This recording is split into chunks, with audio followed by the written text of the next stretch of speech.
Some people, eager for money, have wandered from the faith and pierced themselves with many griefs. 1 Timothy chapter 6, verse 10. The lover of money will not be satisfied with money, nor the lover of wealth with gain. This also is vanity. Ecclesiastes chapter 5, verse 10. For what will it profit them if they gain the whole world but forfeit their life? Or what will they give in return for their life? Matthew chapter 16, verse 26. Several years ago, the Royal Bank of Scotland sent an offer for a gold MasterCard to Monty Slater. The card came with a $20,000 credit limit. Quite impressive for his first credit card, particularly when you consider that Monty is his Shih Tzu dog. Raymond, his owner, thought about using the card for some of Monty's favorite treats, but reconsidered, recognizing that his pup was not in a position to pay the balance when it came due, and that might negatively affect Monty's credit rating. This may be a funny story, but it illustrates a sobering truth. We live in a world that encourages us to live beyond our means. We are enticed to have it now and pay for it later, as opposed to saving and being good stewards of our God-given resources. We are all caught in the struggle, in one way or another. No one is exempt, myself included. For months, I had been waiting for the new iPhone to arrive. I'd seen the commercials. I'd put my name on the list for more information. I had to have one. Then, 2 months before the phone was released, my Palm Trio phone broke, and the insurance I had purchased provided a brand new one. I had a dilemma.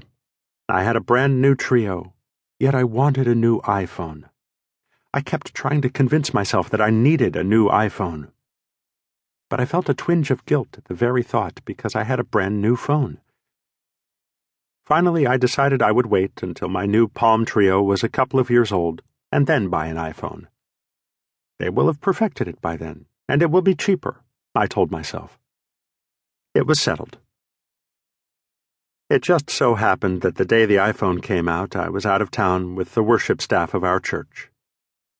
We'd been visiting churches in another state and planning the sermons for the next year. That night we ate at a restaurant in an outdoor shopping mall, and then decided to walk off our supper. As we walked, we came across an Apple store with a long line of people around it, each of them waiting to get an iPhone. I said, "Hey, I've got to go over there for a minute. I just have to see inside the store and look at the iPhone." As we walked over to the store, someone came walking out with 2 new iPhones. I asked, "May I see one of your phones? I just want to hold the box. You don't even have to take it out." I just stood there, holding the box in my hands and looking at it. Finally, the staff said, "Hey, Adam, can we keep walking? Come on, let's go." "Okay," I said. "I'll be there in a minute.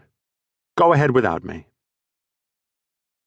A few moments later, I joined them, and we continued walking around the mall, eventually circling back to the Apple store.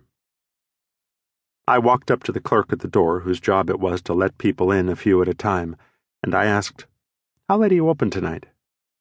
He said, "We'll be open until midnight if there are any phones left by that time." So we left, and we had our evening planning meetings.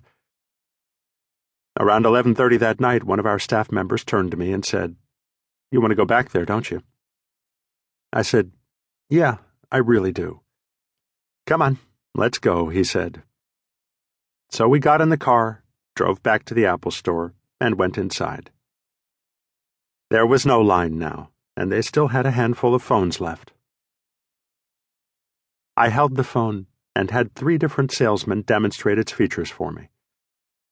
Before long, I had convinced myself that I really needed it. I headed to the back of the store. Yet all the while I was thinking to myself, you have a new phone. Should you really be buying this? I knew within a year the phone would come down in price. I knew I didn't need an iPhone.